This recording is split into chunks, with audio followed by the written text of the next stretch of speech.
Good morning. Here's the news at 10. First, the highlights. Lagos State government reaffirms commitment to address issues of flash flooding. Federal government targets $10 billion for stable power supply.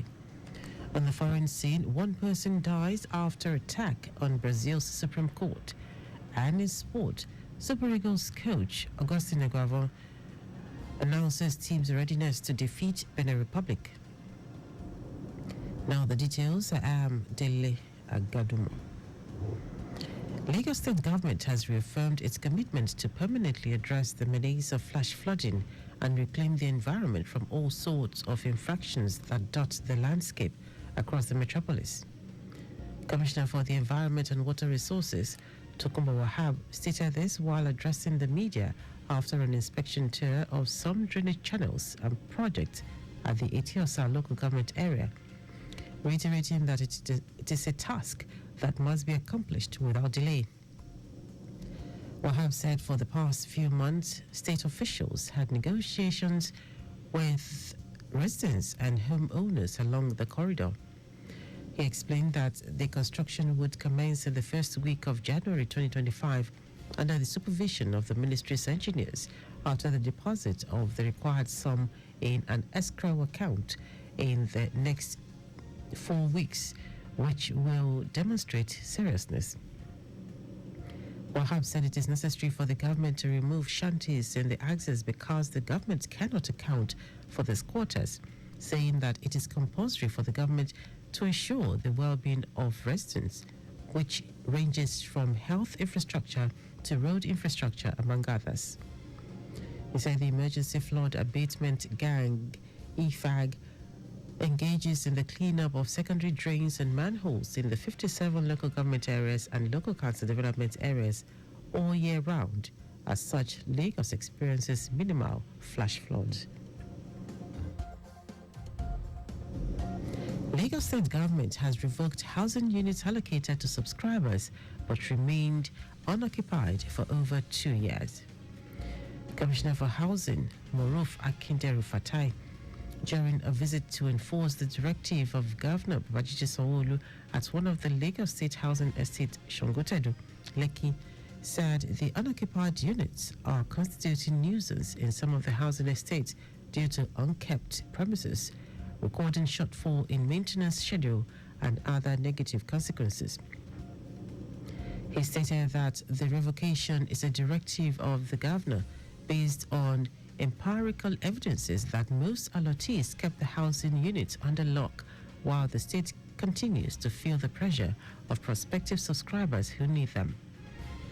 The commissioner inspected some of the sealed blocks and flats and stated that the exercise was done irrespective of whether the allottee made full payment or applied under the rent-to-own schemes.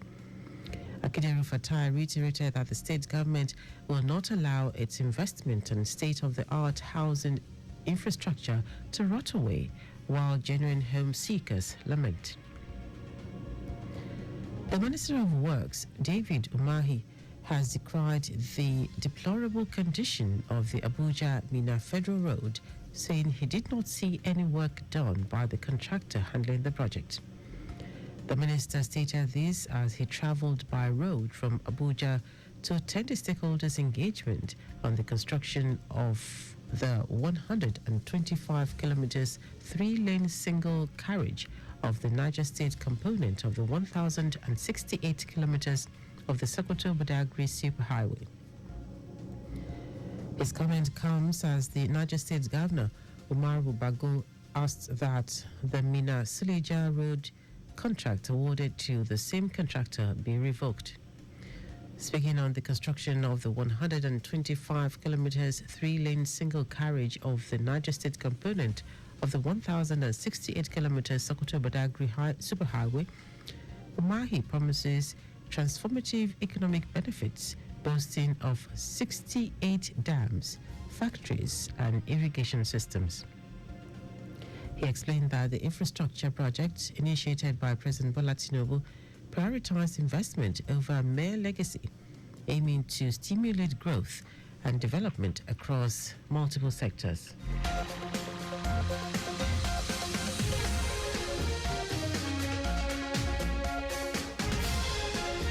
The National Security Advisor, Nuhu Ribadu, has warned that obstructing security under President Bola Tinubu's administration will not be tolerated. Ribadu said this at the Comptroller General of Customs Conference in Abuja, emphasizing the president's determination to eliminate bandits, terrorists, and other security threats. According to Ribadu, the government's high-level strategies had led to the killing of hundreds of bandits daily, forcing many to flee to Chad.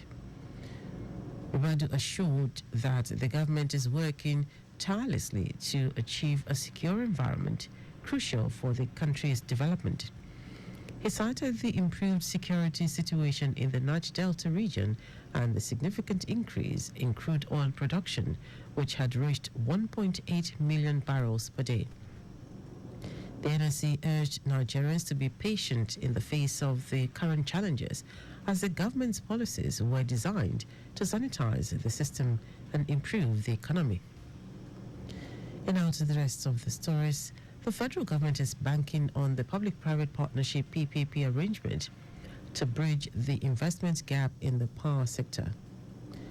Minister of Power Adebayo Adelabu, who said that the government will need $10 billion to provide uninterrupted power, described the challenges in the power sector as enormous.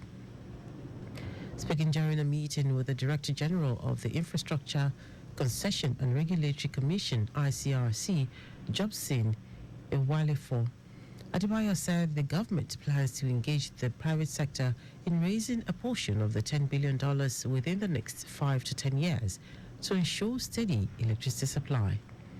He added that attacks by vandals of transmission facilities and other infrastructure remain one of the major challenges facing the sector. Meanwhile, the Transmission Company of Nigeria, TCN, has announced that armed men invaded the construction site of its ongoing 33 kilovolts transmission substation in Obajana, Kogi State. The TCN, in a statement by its spokesperson, Ndidi Mba, said the attack occurred on the night of November 12, noting that reports from security personnel at the site said that the assailants opened fire indiscriminately, causing the guards to flee. Mba said the Obajana incident is part of a broader pattern of vandalism targeting transmission infrastructure across the country. The new Obajana transmission substation, which is designed to be a 33 kilovolts capacity substation, will significantly enhance power supply to Kogi State and surrounding areas upon completion. Delta State Governor Sheriff Oborevori says boundary disputes were also responsible for the rising spate of insecurity, deaths, violence, and retarded progress in the country. The governor stated this while addressing an audience at the Government House, Asaba, during a one-day workshop with the theme "Towards a Secure, Peaceful, and Prosperous Borders," aimed at creating a platform for Nigeria's coastal states and local government areas. Oborevori said so many lives had been lost to boundary disputes, as he called on the National Boundary Commission and other stakeholders to work assiduously in resolving such disputes in the country.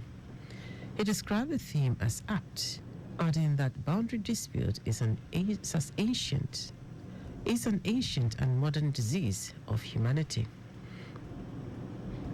In our foreign news, a man who tried to attack Brazil's Supreme Court in the capital, Brasilia, on Wednesday evening is believed to have been killed by his own explosives. He was found dead outside the building shortly after two blasts rocked the area. Bystanders said they witnessed the man throwing what appeared to be explosives before the detonation, but nobody else was hurt in the incident. The area has been locked down and a bomb disposal robot is being used to search the man's body, as police say they have identified a timer possibly linked to other devices.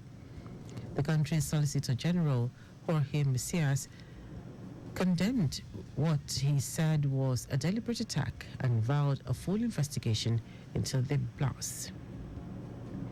Now, Sport Super Eagles caretaker coach Augustine Eguavon has declared his team is in Abidjan to beat the Cheetahs of Benin Republic.